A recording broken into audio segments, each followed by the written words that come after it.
Oke, untuk konsep dasar sistem seluler ya di sini. Jadi di sini ada beberapa hal yang dibahas.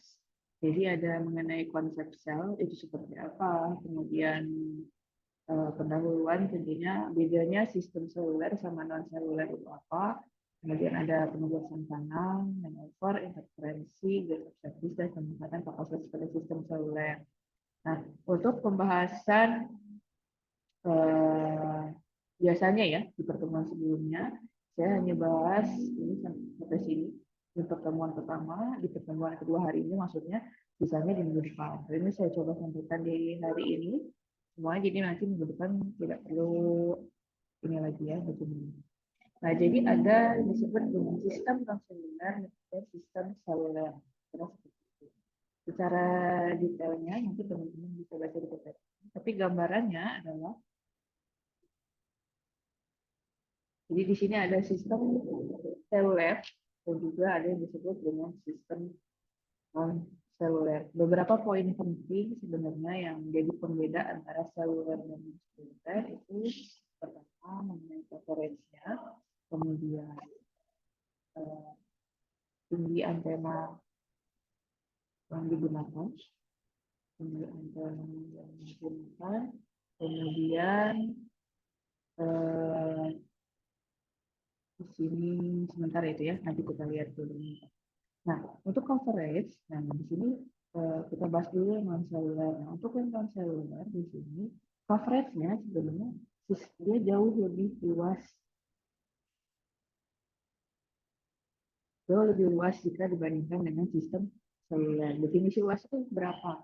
Biasanya definisi luas itu kalau untuk non seluler itu biasanya bisa mencapai lebih dari 10 km misalnya ya. Definisinya seperti itu. Nah, sedangkan yang seluler itu biasanya terbatas hanya di 2 km. Sebenarnya gitu. Nah, tapi 2 km pun ini terbatas untuk teknologi 2G saja biasanya. Nah, makin seiring berkembangnya teknologi, tentunya area coverage-nya atau jarak jangkaunya, sorry, ini yang belum tahu, coverage itu adalah jarak jangkau atau daya pancarnya, kira-kira gitu ya. Jarak jangkau atau daya pancar sinyal. Ini buat yang belum tahu, coverage itu apa sih, Bu? Jadi coverage itu adalah jarak jangkau atau daya pancar sinyal itu bisa sejauh apa. Nah, yang sistem non seluler itu biasanya jarak jangkaunya lebih dari 10 km. Lumayan jauh lah kira-kira gitu. Kemudian bedanya dengan seluler, terutama sistem yang kita pakai, itu biasanya jarak jangkaunya kurang dari 2 km. Adapun yang 2 km itu biasanya buat sistem yang uji biasanya. Nah, meski bertambahnya teknologi, ya tadi seperti saya bilang, biasanya eh, jarak jangkaunya akan semakin pendek. Ya. Nah, coverage ini ternyata juga dipengaruhi sama tinggi antenanya. Nah, tinggi antena itu biasanya kalau yang non seluler ini makanya coverage-nya luas ya, karena dia tingginya tinggi banget. Nah, definisi tinggi banget ya mungkin bisa hampir 100 meter ke atas, mungkin walaupun tidak mungkin apa kayak nggak masuk akal gitu ya. Nah, yang seluler sendiri itu biasanya maksimal itu di Indonesia itu adanya di tower 72 meter. Ya, tower 72 meter dan antenanya itu bisa ditaruh di beberapa ketinggian, bisa di ketinggian misalnya 20 meter. Tinggi antena ya, tinggi antenanya bisa di 20 meter, bisa di 30 meter, atau yang paling tinggi bisa jadi ditaruh di 70 meter. Ini tinggi antenanya. Jadi terbatas ya, hanya 70 meter. Sedangkan di non seluler biasanya itu eh, tinggi antenanya ya bisa lebih dari 70 meter gitu. Walaupun secara logika kebayang towernya itu setinggi apa gitu ya. Nah, itu jadi beberapa poin utamanya ada terkait coverage dan juga tinggi antena. Kemudian selain itu, nah, tinggi antena ini akan mempengaruhi si daya pancar. Nah, tentunya yang non seluler daya pancarnya sudah pasti ini juga nilainya gede banget ya. Kalau watt itu mungkin sudah bergiga-giga watt, makanya daya pancarnya tinggi, daya pancarnya besar, tinggi antenanya juga tinggi banget, otomatis akan menghasilkan coverage atau daya pancar sinyal yang besar. Nah, beda halnya dengan sistem seluler. Seluler yang kita pakai sekarang, daya pancarnya itu cukup kecil, dalam skala miliwatt misalnya. Dan towernya juga terbatas, cenderungnya coverage atau jarak jangkau daya pancar sinyalnya juga terbatas. Nah, antara coverage itu, jadi kalau coverage-nya makin jauh, makin lebar, ini akan berbanding terbalik dengan kapasitas atau capacity. Jadi kalau coverage-nya makin lebar, makin besar, maka kapasitasnya sebenarnya akan makin terbatas. Jadi hanya sinyalnya saja yang bisa menjangkau sampai 10 km. Tapi di 10 km ini nggak bisa, misalnya usernya tuh nggak bisa sampai 100 user. Beda halnya dengan seluler misalnya. Walaupun coverage-nya kecil, tapi karena kapasitasnya jauh lebih besar dibandingkan dengan non-seluler, otomatis user bisa lebih banyak, mungkin bisa lebih dari 100 user dan lain-lain. Jadi pengaruhnya coverage-nya lebar atau tidak itu akan berpengaruh terhadap kapasitas. Jadi semakin lebar coverage-nya atau daya pancarnya atau jarak jangkaunya, kapasitasnya akan semakin kecil. Makanya non seluler ini walaupun memang coverage-nya jauh lebar gitu bisa sampai 10 km, tinggi juga tinggi, daya pancarnya tinggi, memang menguntungkan dari sisi sinyal, tapi ternyata dari sisi kapasitas dia terbatas, ya. Itu perlu diperhatikan kelemahan si sistem sistem non seluler ini. Jadi kapasitasnya terbatas. Kira-kira itu. Ya, jadi beberapa. Nah, karena satu lagi yang perlu diperhatikan adalah masalah frekuensi. Jadi kalau di eh, sistem non seluler,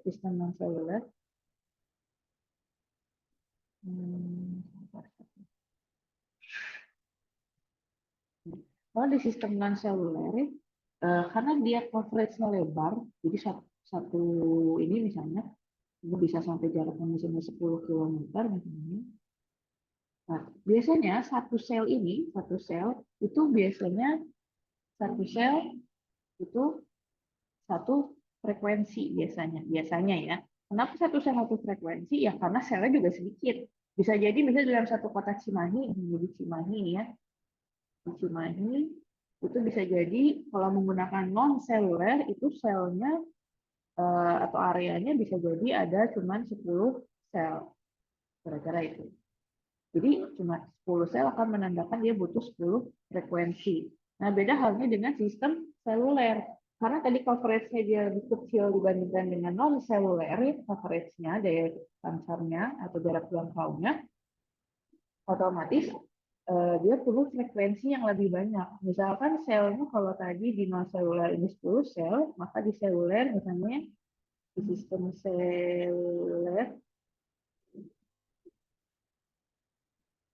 seluler misalnya, dia misalnya sampai 50 sel. Nah, 50 sel ini nggak bisa atau nggak memungkinkan kita punya frekuensi 50. Frekuensi kan tentunya terbatas ya. Misalkan dialokasiin dalam satu bandwidth ya, satu bandwidth dari 100 MHz sampai 1000 MHz misalnya. Nah, ini dibagi jadi beberapa kanal, beberapa bagian jadi 10 misalnya. 1, 2, 3, 4, 5, 6, 7, 8, 9, 10. Nah, satu satu ini untuk alokasi satu frekuensi. Yang ini frekuensi kedua, yang ini frekuensi ketiga, ini frekuensi keempat, kelima, keenam, ketujuh, kedelapan, dan seterusnya sampai frekuensi yang ke-10. Nah, jadi dalam satu sistem telekomunikasi, alokasi frekuensi tentunya terbatas ya, tidak loyal gitu ya. Karena selnya ada 50, maka frekuensinya ada 50, nggak bisa gitu. Nah, alokasi frekuensinya juga terbatas. Nah, kalau di non seluler karena selnya sedikit, jadi satu sel itu bisa satu frekuensi yang berbeda. Tapi kalau di seluler, karena selnya banyak, tapi frekuensinya terbatas, jadi selnya ada 50, tapi alokasi frekuensinya itu cuma 10 sel, 10 frekuensi. Maka harus ada frekuensi yang diulang. Makanya di sini ada yang disebut dengan frekuensi reuse. atau penggunaan frekuensi penggunaan ulang frekuensi. Nah, ini di seluler. Jadi frekuensi yang kita punya, yang cuman ada alokasinya 10 kanal frekuensi saja, itu dipakainya diulang-ulang agar bisa memenuhi 50 sel yang ada. Gitu ya. Jadi perbedaan antara sistem seluler dan non-seluler. Jadi yang perlu diperhatikan adalah coverage-nya pasti berbeda, tinggi antena yang digunakan berbeda, daya panselnya sudah pasti berbeda, dan juga cara penggunaan frekuensinya. Kalau non-seluler biasanya satu sel itu satu frekuensi dan tidak ada pengulangan frekuensi. Tapi kalau di seluler, karena selnya banyak, maka selnya itu perlu frekuensinya perlu diulang-ulang. Kenapa? Karena alokasi frekuensinya terbatas, misalnya hanya 10 frekuensi, tapi selnya ternyata lebih dari 10. Jadi sisanya yang 40 sel itu harus menggunakan frekuensi yang sama. Kira-kira itu. Dengan yang 10 sel yang sebelumnya. Kira-kira itu ya. Gitu. Itu perbedaan antara tadi konsep sistem seluler dan sistem non seluler. Ya, sampai sini bisa dipahami oleh teman-teman?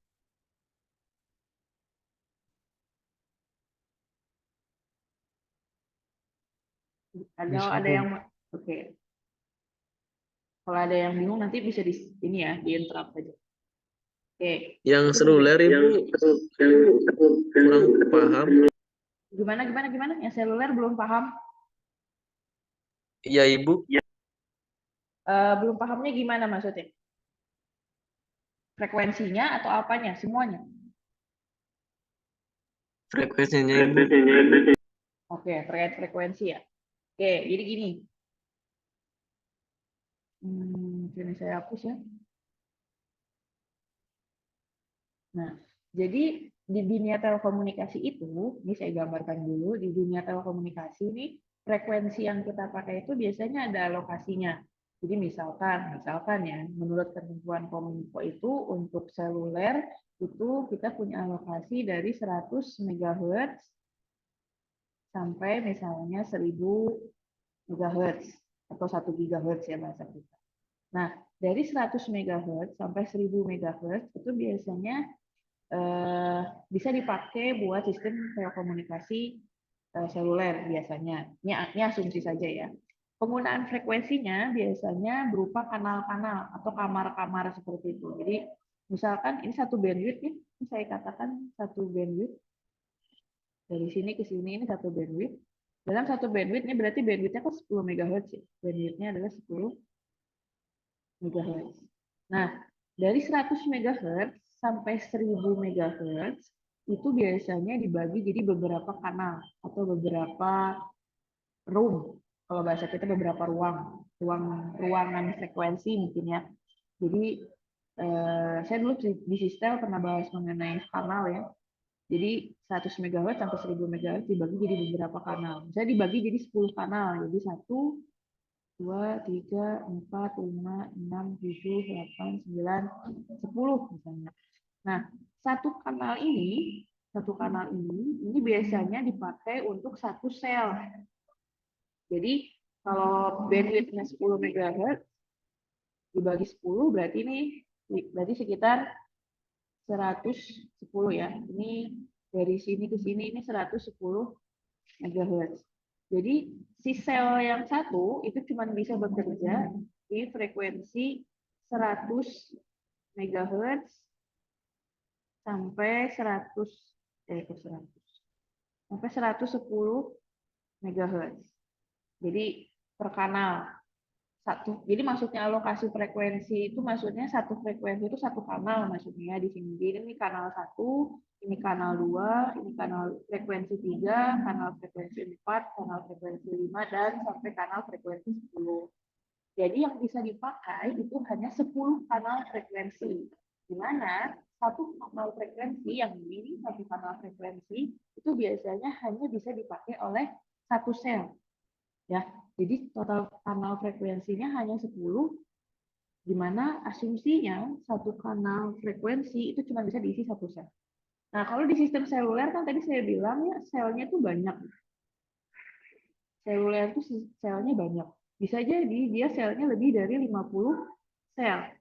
Sedangkan alokasi frekuensi yang tersedia, misalkan hanya 10 kanal frekuensi. Tentunya kan ini punya keterbatasan ya. Kalau ini hanya 10 kanal, berarti logikanya dari 50 sel hanya 10 sel saja yang bisa diisi sama frekuensi yang ada yang ini, kira-kira gitu. Nah, terus 40 selnya lagi gimana dong? Nah, di sistem seluler kita kenal dengan istilah adalah frekuensi rius. Frekuensi rius ini adalah menggunakan kanal frekuensi yang sudah ada, bahasanya penggunaan ulang kanal frekuensi yang sudah ada dan dipakai sebelumnya. Jadi yang 10 sel ini yang awalnya menggunakan 10 kanal frekuensi yang ada sebelumnya, nah si 40 sel ini juga ternyata menggunakan 10 kanal frekuensi yang ini. Sama, jadi dipakainya berulang-ulang. Jadi kalau misalnya selnya nih ya, saya gambarin sel. Saya gambarin posisi selnya. Misalnya ini sel 1, sel 2, 3, 4, 5, 6, 7, 8, 9, 10, 11, 12, 13, 14, 15, 16, 17, 18. Ada 18 sel misalkan. Tadi saya bilang alokasi frekuensi cuma ada 10 ya. Jadi sel 1 pakai frekuensi 1, sel 2 pakai frekuensi 2, sel 3 pakai frekuensi 3, sel 4 pakai frekuensi 4, sel 5 pakai frekuensi 5, dan seterusnya 8, 9, 10. Habis kan frekuensinya ya. Nah, sel-sel lainnya akan tetap menggunakan frekuensi yang sama, makanya disebut dengan frekuensi rius. Nah, ini tetap menggunakan frekuensi yang sama. 1, 2, 3, 4, 5, 6, 7, 8. Jadi frekuensinya pakai frekuensi yang sebelumnya untuk sel yang berbeda. Itu kebayang?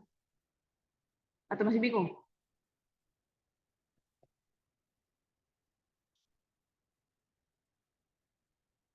Bu, yang 110 tadi itu tambah ditambah, Bu ya? Oh, itu kan selisih. Ya, tadi kan selisih tuh. Jadi ini tuh maksudnya gini. Ini kan 100 MHz. Frekuensi awalnya 100 MHz sampai 1000 MHz ya.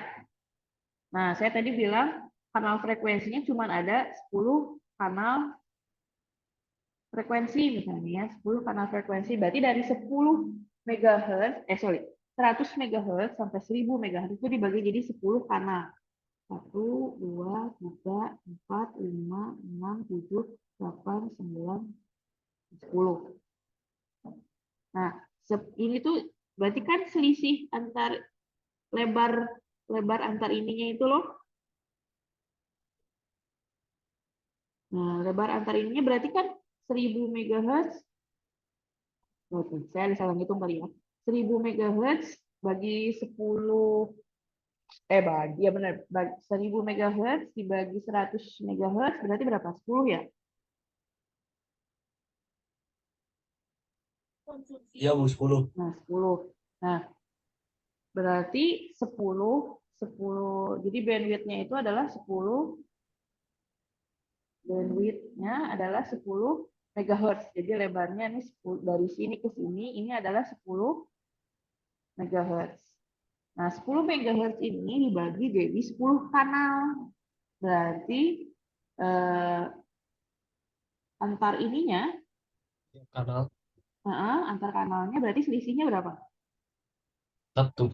1. Berarti ini jadi bedanya tuh 101, ini 102, se gimana sih? Kok 101? Ya benar itu. Terus 2, 103. Ini saya salah ngitung. Bentar. Saya yang bingung. Pokoknya nanti saya koreksi deh. Jadi 10 MHz ini adalah oke, nggak apa-apa ya. Jadi 1000 MHz dibagi 100 MHz adalah 10.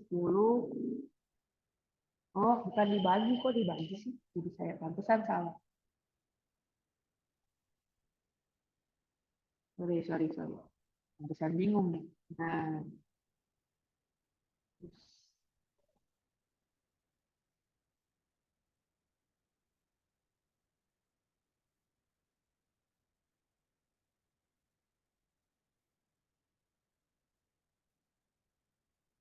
oke, ini saya koreksi. Bukan 10 MHz ya.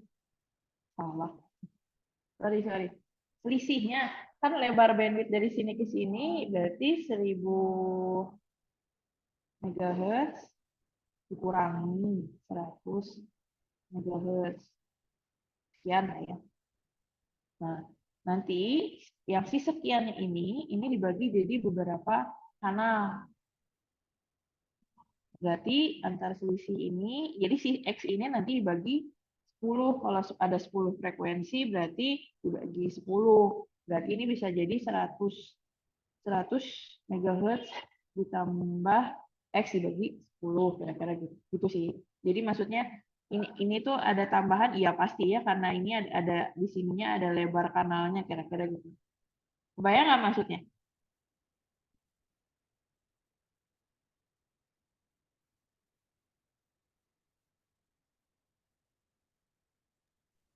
Lumayan nih Bu.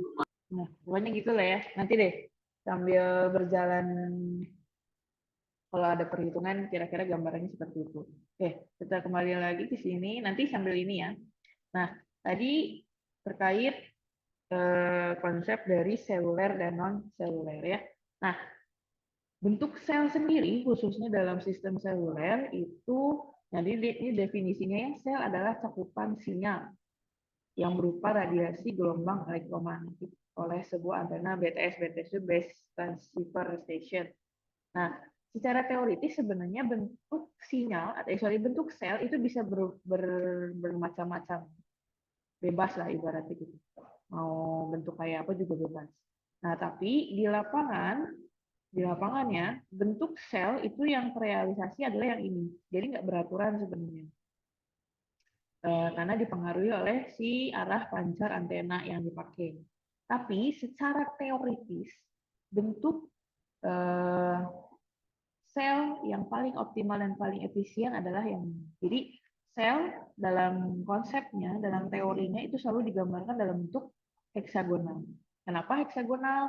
Nggak segitiga atau lingkaran atau persegi misalnya.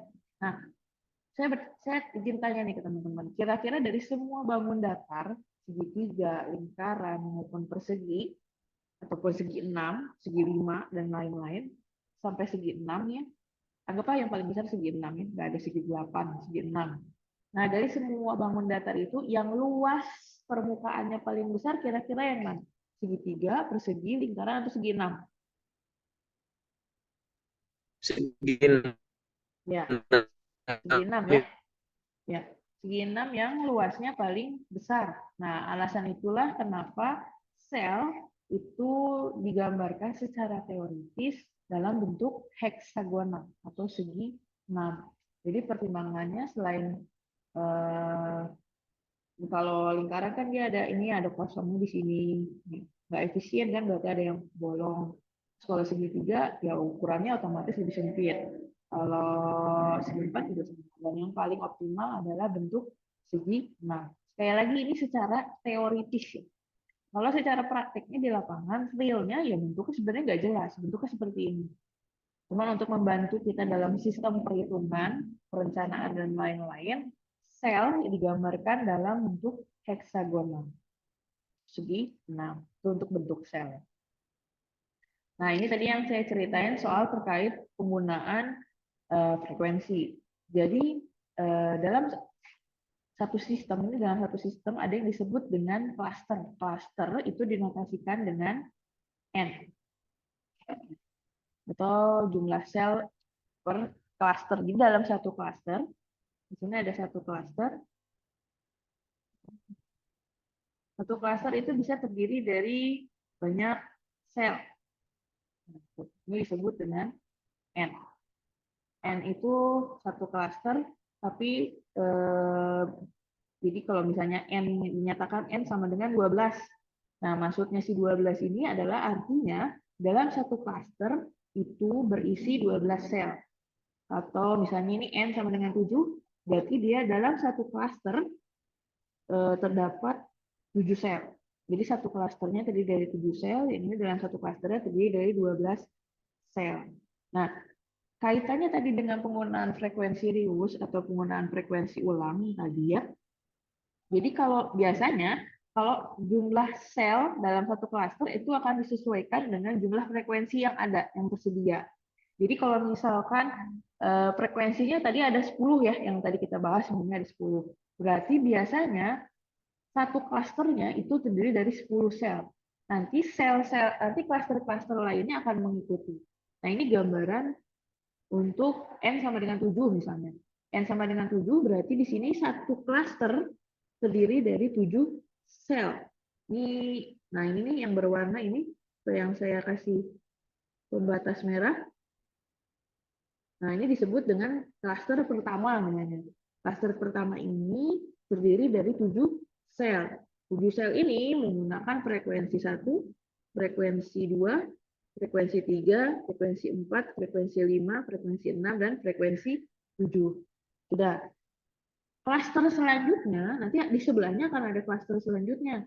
Nah ini, kalau ini, misalnya di sini, saya gambarin misalnya di warna biru ini misalnya. Nah di sini akan ada klaster selanjutnya misalnya. Klaster yang isinya juga sama-sama 7 sel dan menggunakan 7 frekuensi yang sama. Gitu ya. Jadi dalam sistem seluler, saya ulangi, bentuk selnya digambarkan dalam bentuk heksagonal secara teoritis. Nah, kemudian dalam sistem seluler kita kenal dengan istilah cluster dengan notasinya adalah N. Jadi kalau ada N sama dengan 10, itu artinya satu cluster berisi dari 10 sel. Jadi kalau N sama dengan 5, berarti ada 5 sel dalam satu cluster. Kira-kira itu ya. Dan jumlah sel dalam satu cluster itu akan menentukan pembagian frekuensi atau di sini sehingga masing-masing sel memiliki bandwidth sebesar B per N. Atau bahasa saya tadi adalah masing-masing sel akan mempunyai frekuensi dalam satu klasternya. Jadi nanti kalau di klaster yang berbeda, frekuensinya akan menggunakan frekuensi itu lagi. Itu reuse di situ. Nah, ini rumus pengulangan sel atau frekuensi reuse, ini rumusnya ya. Jika diketahui bahwa konsep frekuensi reuse adalah jumlah total kanal, ini jumlah total kanal ya, dan kanalnya bersifat duplex, hati-hati. Jadi kalau misalkan diketahui soalnya simplex, nah coba teman-teman ingat, apa bedanya simplex? Ada ingat simplex sama duplex? Ini pernah kita bahas nih. Simplex semua satu arah. Ya, kalau duplex dua arah ya. Ini kayak telepon itu duplex, simplex itu kayak televisi, radio itu searah. Nah, jadi kalau tadi kanalnya misalnya kan tadi kita ngitung kanal misalnya total kanalnya ini ada 10 kanal misalnya, 10 kanal. 10 kanal ini dihitungnya satu arah doang. Jadi kalau di S yang di sini, S jumlah total kanal di sini duplex, maka kanal yang ini, total yang ini dikali dengan 2. Jadi hati-hati, perhatikan kalau ada latihan soal, itu kanalnya simplex apa duplex. Kalau di soal sudah diketahui kanalnya duplex, jadi bolak-balik ya berarti tinggal pakai saja. Tapi kalau diketahuinya simplex hanya satu arah, berarti perlu dikali 2. Nah, di sini rumusnya S sama dengan K kali N. Jadi jumlah kanal total itu sama dengan jumlah cluster, jumlah sel per cluster. Tadi misalnya N-nya sama dengan 7 ya. Berarti dia ada 7 sel per clusternya. Dan jumlah kanal duplex. Nah, ini sekali lagi kanal duplex. Jadi kalau diketahui di soal sudah diketahui kanal duplex, kanal duplexnya berapa? Misalnya 10 ya tinggal dikali saja. Berarti 10 dikali 7. Tapi kalau di soal diketahuinya adalah kanal simplex, misalnya, nah ini bukan duplex ya. Misal doang. Ini simplex nih. 10 berarti untuk menghitungkannya 10-nya harus dikali 2 dulu. 10 dikali 2, 20. Nah, 20 itu adalah 20 untuk kanal duplex. Dikalikan dengan 7 itu adalah jumlah total kanal duplex. Jadi yang perlu diperhatikan adalah duplex. Jadi kalau soalnya kanal simplex, misal ya, itu perlu dikali dengan 2. Nah, jika dalam area layanan terdapat M cluster, maka total jumlah kanal duplex ya. Ini maksudnya ke sini. Kira-kira gitu. Arahnya ke situ juga. Nah, ini nanti kita bahas mengenai pengulangan sel. Ada di bab yang lain. Tapi di sini saya kenalkan dulu. Jadi, jika R adalah radius, D adalah reuse distance, maka jarak pengulangan sel. Jadi, kalau tadi ini ada sel. Nah, ini ada sel. Nah, jarak dari sini ke sini. Jarak dari sini ke sini. Ini bisa pakai F1, ini bisa pakai F1 lagi, itu ada aturannya. Jadi frekuensi bisa diulang dengan ketentuan jarak. Di mana rumusnya adalah D sama dengan akar 3N per L. Ini contohnya nanti akan dibahas di agak lama mungkin di pertemuan 3 pertemuan 4 kalau nggak salah. Jadi setelah materi ini selesai kira-kira nanti kita lihat cara pertemuan. Tapi ini saya kenalkan dulu bagaimana prosesnya, nanti kita pelajari lagi. Nah ini ya, contoh soalnya, hitung jumlah kanal. Hati-hati, jumlah kanal per sel. Jika menggunakan N sama dengan 4. Total bandwidth adalah 33 MHz. Ya. Lebar satu kanal simplex itu adalah 25 kHz. Sistem yang diinginkan adalah full duplex. Nah, tadi rumusnya adalah S sama dengan K kali N. Ya. S sama dengan K dikali N, di mana S adalah total bandwidth, jadi total bandwidth-nya adalah 33 MHz. K ini adalah lebar kanal duplex. Nah, lebar kanal, bukan lebar kanal, bukan lebar, tapi jumlah kanal. Nah, jadi ditanyanya jumlah kanal per sel.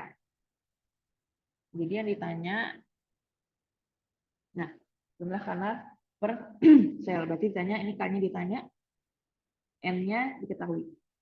Ya, berarti kalau N-nya sama dengan 4, di sini N-nya sama dengan 4, maka K-nya adalah sama dengan berapa? 33 MHz dibagi 4. Berapa ya? 33 dibagi 4.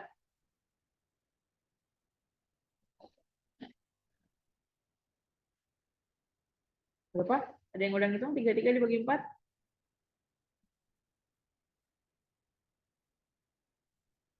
8,25 Ibu. Oke, 8,25 MHz. Nah, ini untuk N sama dengan 4. Jadi K-nya itu adalah 8,25 MHz. Oh, MHz salah ini. Total kanal. Ya, jadi kalau ngeliat rumus ini, S sama dengan K dikali N. S adalah jumlah total kanal. Oh, saya yang keliru.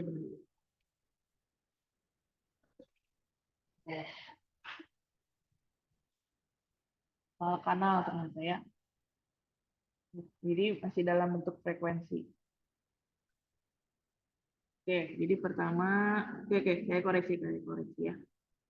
Jadi jumlah total kanal.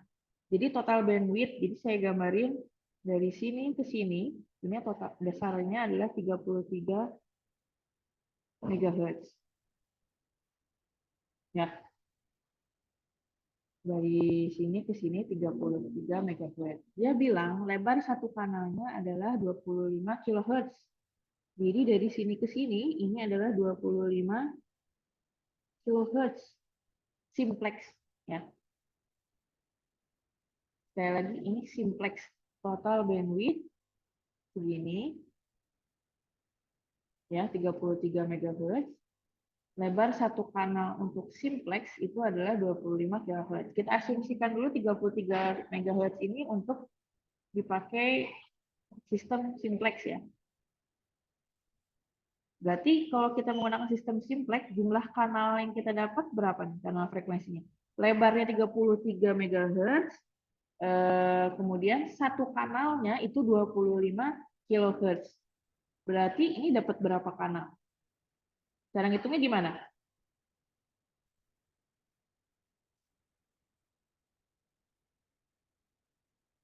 Tiga puluh tiga MHz dibagi ya 33 MHz dibagi 25 kHz. Berapa? 33 bagi 25 sekitar dapat 1320 kanal. Ya. Ini untuk kalau kondisinya simplex. Berarti Bu dikonversi dulu ya, Bu? Kenapa? Terus putus-putus? Dikonversi dulu gitu. Ya, jadi kan ditanyanya jumlah kanal ya. Pertanyaannya itu jumlah kanal. Tapi yang diketahui adalah frekuensi. Kita nggak bisa ngitung. Jadi kita harus jadiin dulu kanal-kanal dulu. Benar-benar. Jadi yang diketahui kan, kita ulangi seperti ini.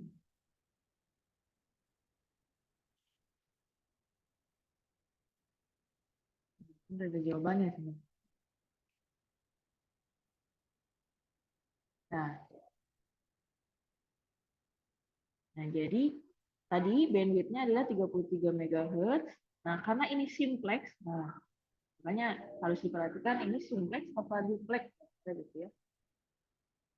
Nah, benar tadi kata temennya itu harus dikonversi karena yang kita punya itu dalam satuan megahertz. Jadi ini frekuensi, belum kanal, ini masih frekuensi. Nah, yang kita butuhkan adalah kanalnya. Jadi dalam rentang sekian, jadi tadi dari rentang segini sampai segini, ini adalah 33 MHz. Ya, 33 MHz. Kemudian lebar kanalnya, lebar kanal ini adalah 25 kHz. 25 kHz.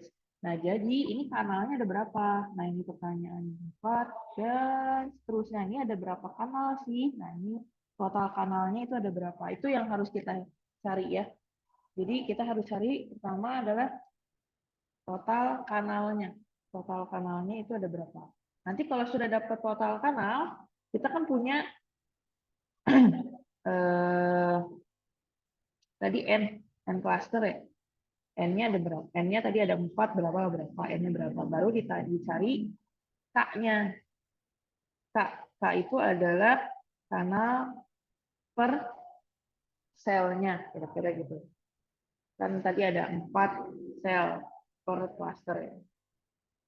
Nah, jadi kita harus mengkonversikan si frekuensi yang tadi, yang 33 MHz itu ke dalam bentuk kanal. Jadi si 33 MHz dengan lebar satu kanal 25 kHz itu dapat berapa kanal, kira-kira gitu. Benar? Kebayang nggak? Atau sini kebayang dulu nggak? Kebayang, Bu. Ada yang bingung nggak? Ya, yang bingung. Masih aman. Masih aman. Oke. Nah, tadi kan soalnya 25 kHz ini adalah simplex. Ya. 25 kHz ini adalah simplex. Yang kita pingin adalah duplex. Nah, kalau duplex, itu tadi saya sudah bilang adalah simplex dikalikan dengan 2. Berarti kalau simplexnya 25 kHz, maka duplexnya itu adalah 50 kHz. Nah, ini. Nah, tuh. Jadi, maka tadi saya tekankan simplex apa duplex. Kalau misalnya simplex, berarti 33 MHz ini itu satu kanalnya lebarnya hanya 25 kHz. Maka tadi kalau misalnya total kanalnya simplex, ya, simplex itu berarti 33 MHz. 33 MHz ini dibagi 25 kHz itu akan dapat tadi sekitar berapa dia? 1320 kanal. Ini kalau simplex. Tapi kalau kalau duplex itu berarti 33 MHz ini dibagi dengan tadi 25 dikali 2, 25 dikali 2 kilohertz atau 33 MHz dibagi 50 kilohertz itu sekitar dapatnya adalah 660 kanal. Ya, hati-hati. Jadi hati-hati menghitungnya, takutnya analoginya berbeda. Nah, karena yang di soalnya dibilangnya adalah yang mau dipakai adalah total kanal duplex, maka total kanal yang kita dapat nih, berarti kita pakai yang mana? 1320 apa 660? 660. 660, Bu. 660 ya. Karena sekali lagi soalnya adalah duplex. Jadi kalau dihitung ulang, maka pertanyaannya adalah hitung jumlah kanal per sel. Kanal per sel itu adalah K ya. Berarti kalau diketahui tadi total kanalnya adalah 660, K-nya, M-nya adalah 4 misalnya. Maka K adalah 660 dibagi 4. Jadi per selnya itu kira-kira berapa? 660 dibagi 4. Kita 165 kanal per sel. Gitu ya. Atau 165 kanal untuk satu selnya kira-kira gitu. Nah, ini. Nah, kalau N-nya misalnya di N-nya 7. Nah, berarti tinggal diganti saja. Ini N-nya jadi 7. Mungkin nanti 660 dibagi dengan 7. Hasilnya akan beda. Begitu juga seterusnya. Jadi, hati-hati yang ditanyanya jumlah kanal, tapi di sini diketahuinya adalah frekuensi. Nah, itu hati-hati ya. Jadi si frekuensi ini, tadi temannya juga udah bilang, frekuensi ini harus kita konversikan dulu dapatnya berapa kanal. Perhatikan juga dia simplex atau duplex. Nah, itu harus hati-hati ya pengerjaan yang ininya. Jadi, habis ini seperti itu ya gambarannya. Ya, habis ini bisa dipahami sama teman-teman untuk perhitungan atau menghitung jumlah kanal seperti itu? Bisa lah ya. Bisa, Bu. Oke, Paham, kita Bu. lanjut. Insya Allah. Insya Allah. Oke, kita lanjut lagi. Nah, ini contoh saja. Ini adalah gambaran manajemen kanal pada sistem AMPS. AMPS itu sistem 1G ya, jadi masih lama banget. Jadi satu kanalnya itu terdiri dari beberapa frekuensi. Ini jadi ada berapa nih? 1, 2, 3, 4, 5, 6, 7. 7 dikali 3 ada 21 kanal, tapi dia namain jadi 1A, 2A, 3A. Nah, satu kanal ini terdiri dari beberapa frekuensi yang berbeda. Nah, gambarannya seperti ini. Jadi pengulangannya beda-beda. Kira-kira itu ya gambarannya. Nanti detailnya kita lihat di bab selanjutnya, ini hanya overview saja. Nah, selanjutnya adalah tadi kita menghitung jumlah kanal, sekarang terkait penugasan kanal atau channel assignment. Nah, secara umum pembagian kanal itu dibagi jadi 3, ada yang fix, dynamic, ada yang hybrid. Jadi kalau fix biasanya tiap kanal itu terikat pada frekuensi tertentu. Jadi kalau frekuensinya udah disetting frekuensi F1 misalnya, ya sudah dia di situ dan nggak bisa dirubah-rubah. Jadi kanal baru bisa dipakai atau frekuensi itu bisa dipakai kalau di klaster yang lain. Jadi ada yang strategi yang tadi ya, ada yang fix, ada yang dynamic, ada yang hybrid. Jadi kalau kita ngikutin konsepnya, kalau yang fix, satu sel, satu frekuensi, dan frekuensi itu nggak bisa dipakai di klaster itu lagi, tapi biasanya di klaster lain. Nih, makanya kanal baru bisa di-reuse di klaster yang lain. Tapi sistemnya jadi tidak efisien. Tapi kalau misalnya dynamic, nah kalau dynamic itu si kanal itu bisa dipakai di klaster itu lagi. Tapi ada syarat dan ketentuan berlaku biasanya, ya kayak jarak antar selnya tidak boleh terlalu dekat dan lain-lain. Nah biasanya ini lebih efisien karena kita bisa pakai frekuensi yang lebih apa ya, lebih beragam kira-kira gitu. Jadi teorinya ternyata walaupun teorinya katanya misalkan dalam satu klaster itu alokasinya 10 kanal, akan ada 10 frekuensi, dan 10 frekuensi itu baru bisa kita gunakan di klaster yang lain, teorinya ya. Ternyata ada strateginya, strategi untuk penempatan kanal itu sendiri. Jadi ada yang disebut fix, ada yang disebut dynamic atau hybrid. Nah, dynamic tadi itu untuk menyesuaikan jika kita ingin pakai kanal frekuensi yang sama tapi masih di satu cluster. Gitu. Tapi ini biasanya lebih sering pakai hybrid ya, karena kalau pakai dynamic kemungkinan interference atau penggunaan frekuensi yang sama yang berdekatan itu kemungkinannya besar, gitu ya. Lain di sini ada beberapa perbandingan antara fix dan dynamic. Kalau fix, nah ini perlu dilihat tuh. Nah, dynamic kelihatannya memang efisien ya, cuman dia memang agak ribet terkait komputasi, signaling, dan kemungkinan interferensi ini juga tinggi karena dia bisa ada kemungkinan menggunakan kanal frekuensi yang sama dalam satu cluster. Itu dynamic. Kemungkinannya di situ. Nah, tadi kanal, nah sekarang kita bahas mengenai handover. Nah, jadi di sistem seluler itu kita kenal istilahnya adalah handoff. Kalau bahasa Amerikanya handoff atau bahasa Eropanya kita kenal dengan istilah handover. Ini maksudnya sih gimana sih dalam sistem seluler itu kok ada istilah handover? Jadi gini. Misalkan kita punya sel, di sini adalah sel A. Dan ini adalah sel B. Misalkan nih Sandi bergerak dari sel A ke sel B. Sandi ini lagi internetan atau lagi teleponan ya misalnya. Sandi ini nelpon di cover sama si sel A. Kemudian Sandi berjalan nih, nelpon tapi nggak bisa diam gini. Dia jalan dari sini ke sono misalnya, ke sini. Pindahlah Sandi di posisi di sini.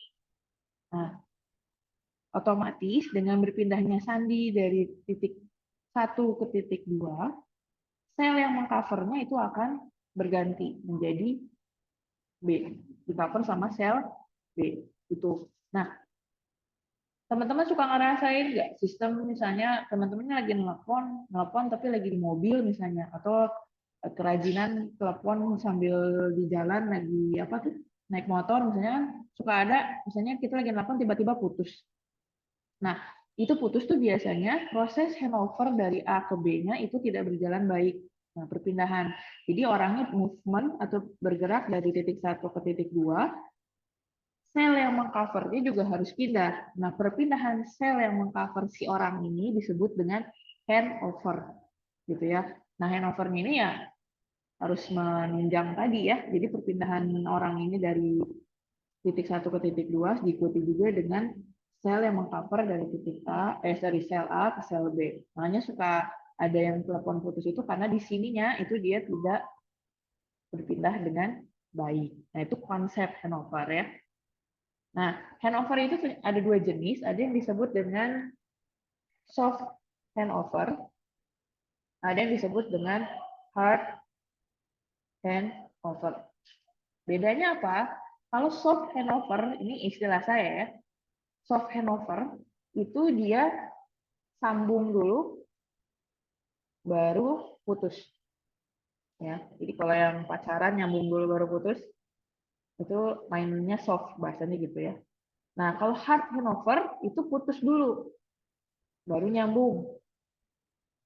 Nah, makanya kalau yang putus sama pacarnya buat dapat pacar yang baru kan biasanya putus dulu baru nyambung. Nah, itu hard, sakit hatinya luar biasa. Walaupun nggak tahu yang soft sakit hati apa enggak. Nah, maksudnya gimana? Jadi kalau soft handover, ini misalnya ada sel A, ini sel B. Nah, tadi Sandi nih yang lagi nelfon, misalnya Sandi lagi nelfon. Nah, pertama, kalau soft handover, jadi awalnya tuh pertama kali Sandi ini di cover sama sel A. Pada saat pindah ya, jadi Sandi ini akan membuat koneksi dengan si B. Membuat koneksi dulu, baru si A-nya koneksi dengan si A baru dihapus. Jadi bikin dulu koneksi dengan si B, baru ngehapus koneksi si A. Itu namanya soft handover. Tapi kalau hard handover, ya hard handover, jadi awal pertama kali Sandi dikoneksi, Sandi di cover sama sel A, ya sel A. Nah, mau pindah ke B, sebelum pindah ke B dia putus koneksi dulu. Jadi ini koneksinya dihapus dulu, putus dulu, baru dia bikin sambungan yang baru ke B. Nah, baru dia bikin sambungan baru ke B. Itu bedanya soft handover sama hard handover. Atau istilahnya kalau hard itu putus dulu baru disambung. Kalau soft itu sambung dulu baru putus. Jadi kalau analoginya kalau teman-teman punya pacar terus punya gebetan baru ya, mainnya kan harus halus ya. Jadi nyambung dulu sama yang sana, baru ntar diputus sama yang sini, kira-kira gitu. Itu mainnya kan main soft ya, istilah anak-anak kan gitu ya. Mainnya soft. Jadi sambung dulu baru putus. Kalau hard itu putus dulu baru nyambung. Nah itu konsep handover ya. Nah ini. Atau hard handover itu break before make. Jadi putus dulu sebelum nyambung. Gitu. Sampai sini bisa dipahami terkait konsep handover, teman-teman? Bisa, Bu. Oke, kita lanjut ya kalau bisa. Nah, Lebih baik yang mana itu, Bu? Bisa, Bu. apa tadi? Lebih baik yang mana? Bagusnya. Kalau dalam sistem itu, ya sekarang saya tanya balik ke teman-teman. Teman-teman sebagai pengguna jaringan seluler, lebih baik dapat layanan yang soft handover atau hard handover? Analog kira-kira menurut teman-teman. Soft, Bu. Soft ya? Ya, jadi kan misalnya kayak tadi Sandi lagi nelpon di jalan sambil bawa mobil misalnya ya. Nah, kalau pakai hard dia diputus dulu, jadi teleponnya putus gitu. Jadi telepon yang teman-teman pakai itu ya koneksinya putus dan teman-teman bisa tersambung lagi kalau dial ulang setelah terkoneksi dengan si sel yang B. Kan nggak enak ya, lagi asik nelpon, lagi asik ngegosip, misalnya tiba-tiba putus, nggak enak ya, itu hard handover. Makanya kalau ditanya yang lebih baik yang mana, ya secara layanan kan teman-teman ngerasain ya, lebih enak soft handover. Jadi dia bisa tidak memutus sambungan sebelum tersambung dengan koneksi yang selanjutnya. Nah, sistem yang kita pakai di seluler itu semua sekarang sudah terkoneksi dengan sistem soft handover. Gitu ya, itu kira-kira. Biasanya hard handover ini dipakai untuk perpindahan antar teknologi. Jadi misalkan dari 2G ke 3G, kalau dulu ya, sekarang kan udah nggak ada 3G. Nah, dari 2G ke 3G, dia sifat perpindahannya disebut dengan hard handover. Atau dari 3G ke 4G, 4G ke 3G, atau sebaliknya lah, kira-kira seperti itu. Jadi soft hard handover ini dipakai untuk perpindahan antara teknologi. Kalau soft handover biasanya dipakai untuk perpindahan antar sel dalam satu teknologi yang sama. Di 4G tapi ada sel 1, sel 2. Nah, ini perpindahan dari sel 1 ke sel 2 ini disebut dengan soft handover. Biasanya seperti itu yang implementasi di lapangan handover. Oke, itu handover. Nah, selanjutnya adalah istilah interferensi. Nah, nanti detailnya kita bahas, tapi gambarannya interferensi itu adalah oke, sekarang interferensi ya. Jadi interferensi itu istilah yang kita kenal. Interferensi itu akhirnya interferensi ini muncul karena adanya penggunaan frekuensi yang sama, teorinya gitu. Jadi kan tadi kita sempat bahas ya, misalkan dalam satu klaster itu ada 7 sel misalnya, sel 1, sel 2, sel 3, sel 4, sel 5, sel 6, sel 7. Di mana tiap sel ini dia punya frekuensi masing-masing. Frekuensi 1, frekuensi 2, frekuensi 3, 4, 5, 6, 7. Nah, di sebelahnya ini ada klaster satu lagi. Nah, dia pakai frekuensi yang sama misalnya ya. Ini sel 1, sel 2, 4, 5, 6, 7. Nah, frekuensinya kita pakai frekuensi yang sama. Misalnya frekuensi 1, frekuensi 2, 3, 4, 5, 6, 7. Nah, yang disebut dengan interferensi, kalau misalkan, bisa dilihat di sini, sel yang ini sama sel yang ini kan deketan ya.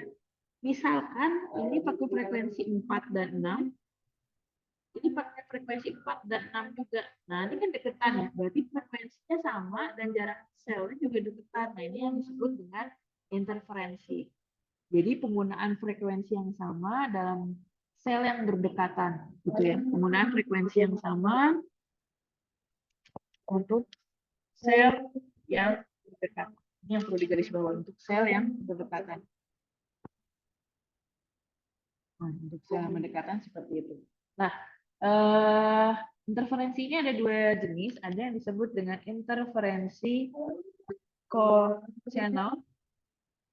Ada yang disebut dengan interferensi adjacent. Maksudnya gimana? Kalau yang tadi kondisinya seperti ini ya. Jadi ada sel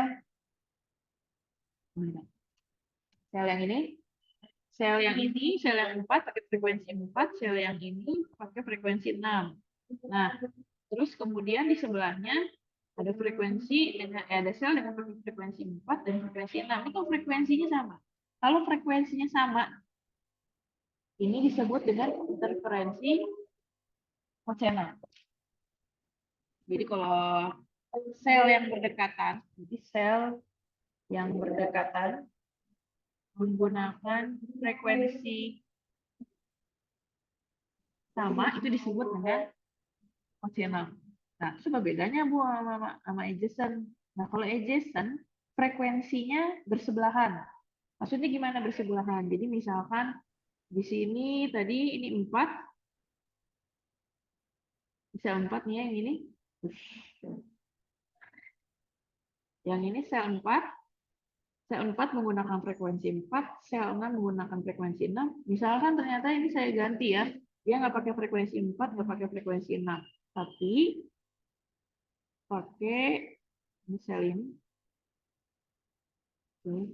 Dia pakai sel ini, dia pakai frekuensi misalnya 5 dan 7. Nah, ini kan kanalnya bersebelahan ya. 4 sama 5 kan bersebelahan, 6 sama 7 bersebelahan. Nah, itu yang disebut dengan interferensi adjacent. Jadi sel yang berdekatan, ya, sel yang berdekatan menggunakan kanal frekuensi yang bersebelahan juga, yang bersebelahan atau berdekatan gitu. Jadi ternyata nggak boleh. Jadi misalkan di sini ada sel, ya, di sini ada sel, di sini ada sel, di sini ada sel, di sini ada sel. Nah, kalau di sini frekuensinya pakai, misalnya ya, pakai frekuensi 1, 2, 3, 4. Nah, ini sebenarnya nggak boleh ya. Kenapa nggak boleh? Karena nih, case-nya adalah 1 dan 2, ini frekuensinya berdekatan, 3 dan 4, ini frekuensinya berdekatan. Nanti akan terjadi yang disebut dengan interferensi adjacent. Seharusnya gimana dong, Bu? Nah, kalau misalkan tadi ada selnya 1, 2, 3, 4, 5, 6, 7. Nah, usahakan jangan berdekatan. Jadi misalnya 1, 3, 5, 7, 2, berapa lagi? 4, ada yang belum? 1, 2, 3, 4, 6. Nah, paling gitu. Cuman tetap biasanya akan ada satu case yang di mana antar selnya ternyata adjacent. Nah, ini kan adjacent. Nah, itu yang disebut dengan interferensi adjacent. Jadi, kalau ditanya kemungkinan terjadi nggak? Pasti adjacent ini pasti terjadi. Nggak mungkin enggak. Tapi jumlah interferensinya bisa kita minimalisir. Itu kalau adjacent. Nah, yang nggak boleh itu adalah co-channel. Jadi nggak boleh ada frekuensi yang sama tapi berdekatan. Misalnya di sini ada tiba-tiba ada sel baru misalnya di sini. Nah, ini nggak boleh nih pakai sel 2. Kenapa nggak boleh? Ya karena frekuensinya sama-sama 2, deketan lagi. Itu nggak boleh. Itu sudah pasti bisa dipastikan itu terjadi interferensi co-channel. Emang efeknya apa kalau terjadi interferensi co-channel? Biasanya langsung koneksi loss gitu loh. Jadi kalau teman-teman pakai 4G, pakai data, terus tetangga selnya pakai frekuensi yang sama, biasanya nggak bisa melakukan koneksi karena handphone kita bingung frekuensinya ini ngarahnya ke sel yang situ apa sel yang sini, kira-kira gitu. Jadi nggak boleh co-channel. Jadi dia bingung. Jadi handphone gua koneknya ke sini, apa ke sel yang ini ya? Nah, karena dia nggak bisa melakukan koneksi, connection loss terus. Nah, itu biasanya gara-gara itu. Ada yang disebut dengan interferensi co-channel. Gitu. Terkait interferensi, kira-kira bisa dipahami sama teman-teman? Bisa, Bu. Itu konsepnya ya. Ini perhitungan dan lain-lain nanti kita bahas secara detail di ini. Satu lagi, nah terkait peningkatan kapasitas. Jadi tadi kan kita sempat bahas ya di awal.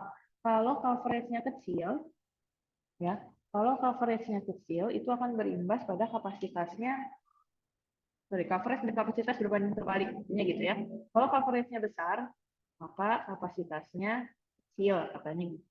Kalau coveragenya kecil, maka kapasitasnya besar. Tapi namanya kapasitas, mau katanya coveragenya kecil, namanya kapasitas kan pasti ada batasannya ya, walaupun katanya kapasitasnya besar tuh. Jadi misalkan user dalam satu sel, di sini misalkan ada 100 orang atau 100 user. Sering berjalannya waktu satu area ini apakah akan terus 100 pengguna terus kan enggak ya? Pasti dia akan berkembang jadi 1000, misalnya jadi 1000 user. Dia akan berkembang jadi 1000 user. Coverage tetap segini-segini aja, kapasitasnya tetap segitu-segitu aja, tapi usernya bertambah. Nah, kita kan pergerakan telekomunikasi seluler itu seperti itu ya. Jadi dalam satu area, coverage-nya segitu-segitu aja, kapasitas segitu-segitu aja, tapi orangnya nambah. Atau penduduknya nambah lah kalau bahasa kita juga. Berarti kan yang harus kita upayakan adalah meningkatkan kapasitasnya supaya si 1000 user ini bisa tercover semua. Makanya ada yang disebut dengan peningkatan kapasitas. Ya, jadi kalau usernya bertambah, tentunya harus difasilitasi dengan peningkatan kapasitas tadi. Nah, peningkatan kapasitas itu ada beberapa cara. Pertama ada yang disebut dengan cell splitting, cell split atau cell splitting. Ada yang disebut dengan microcell, ada yang disebut satu lagi apa tadi? Cell split, microcell, dan sektorisasi. Sektorisasi. Nah, cell split sama microcell konsepnya sama. Konsepnya sama. Cell split sama sektorisasi konsepnya sama. Hanya bedanya, ya.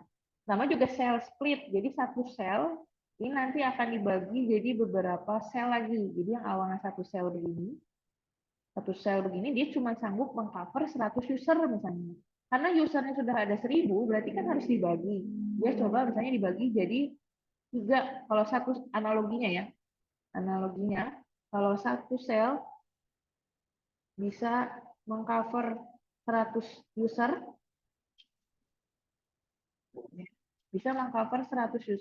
kalau usernya nambah,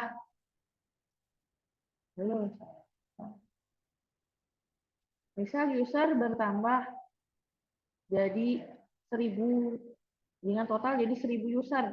Nah, selnya ini harus kita bagi-bagi lagi. Berarti dibagi jadi berapa sel? Sekarang selnya jadi berapa? Kalau analoginya gini. 10 sel. Jadi nanti satu sel ini akan dibagi jadi beberapa sel. Jadi sel, nah, ya gambarannya gitulah ya. Atau kalau gambaran benernya mah seperti ini. Nah ini. Jadi ini satu sel 1, atau sel yang ini yang 4 nih. Nah, sel nomor 4 ini dibagi jadi beberapa sel yang kecil-kecil, di mana satu sel itu kapasitasnya adalah misalnya tadi 100. Dan dengan adanya 10 sel bisa mengcover si 1000 sel. Itu konsepnya sel split. Jadi satu sel tapi dibagi-bagi. Ya. Kemudian ada yang disebut dengan sektorisasi. Sektorisasi mirip konsepnya dengan sel split. Bedanya sektorisasi ini dibaginya berdasarkan, kalau tadi sel splitnya dibagi berdasarkan apa ya, kebutuhan biasanya. Tapi kalau sektorisasi ini biasanya dibagi berdasarkan antenanya yang dipakai. Jadi, nah di sistem kita telekomunikasi seluler yang sekarang kita pakai itu sistemnya itu menggunakan sistem sektorisasi. Jadi misalkan ini satu sel ini akan ada 3. Nah ini membagi pola radiasi antena sebuah BTS ke dalam beberapa sektor. Bisa jadi 3 sektor atau 6 sektor. Nah, yang sistem yang kita pakai di telekomunikasi seluler secara umum itu adalah biasanya memakai 3 sektor. Nah, sektor 1, sektor 2, dan sektor 3. Berarti dalam satu sel dia jadi ada 3 antena. Ya, jadi kalau yang ini sel yang ini, kalau yang ini konsepnya satu sel tapi beranak, kalau yang ini satu sel tetap tapi antenanya ada 3. Nah, nanti di mana area yang ini di cover sama yang ini, area yang ini di cover sama antena yang ini di cover sama yang kira-kira gambaran. Itu sektorisasi. Ini 120 ini jarak antar antenanya kira-kira seperti itu. Jarak maksimumnya ya. Karena kan ini kan 360 derajat ya. Kalau 360 derajat dibagi 3 antena ya berarti apa nih selisih antar antenanya itu jaraknya sekitar 120 derajat kira-kira itu jarak maksimal. Kemudian itu sektorisasi, satu lagi adalah mikrosel. Jadi mikrosel itu coverage-nya itu dikecilin. Jadi yang awalnya misalnya satu sel seperti ini, nah nanti di dalamnya diperlukan lagi satu sel tapi dia jarak jangkauannya lebih kecil misalnya. Nah ini mikrosel. Jadi dia selnya lebih kecil atau berukuran mikro. Jadi kalau ini sel yang besar di dalamnya ada satu sel nambah. Kita nambah satu sel baru, maka disebut dengan mikrosel. Serupa sih ya, serupa tapi tak sama. Jadi kalau sel split, satu sel dibagi-bagi. Kalau mikrosel, satu sel di dalamnya disisipkan sel baru, ya disisipkan sel baru yang berukuran kecil. Kecil itu berukuran kecil itu maksudnya coverage kecil ya. Jadi disisipkan. Kalau sektorisasi, satu sel itu nanti dibagi jadi 3 arah pancar antena yang berbeda. Ya. Proses ininya yang beda, peningkatan kapasitasnya beda. Kalau yang sel split, selnya dibagi-bagi. Ya, ini di sini. Jadi satu sel, kalau sel split, satu sel dibagi menjadi beberapa sel. Ini kalau sel split. Kalau mikrosel, jadi ada tambahan sel baru di dalam sel yang lama. Dan ukuran selnya itu biasanya lebih kecil. Ini mikrosel. Kalau sektorisasi itu biasanya dalam satu sel itu jadi pancaran dalam satu sel itu dibagi berdasarkan arah. Ini bedanya ya. Jadi serupa tapi tak sama. Pekerjaannya serupa, sama-sama untuk meningkatkan kapasitas, tapi pekerjaannya berbeda. Jadi perlu dipahami di sini terkait cell split, mikrosel, dan sektorisasi. Jadi kalau pakai cell split ada satu sel dia beranak, gitu. Kalau mikrosel ada satu sel tiba-tiba ada yang tamu datang dalam sel itu. Kalau sektorisasi hampir mirip kayak cell split, cuman kalau cell split itu tidak beraturan. Kalau sektorisasi dia berdasarkan arah antena yang dipasang. Gitu ya, itu terkait tadi peningkatan kapasitas pada sistem seluler. Gitu. Mungkin itu.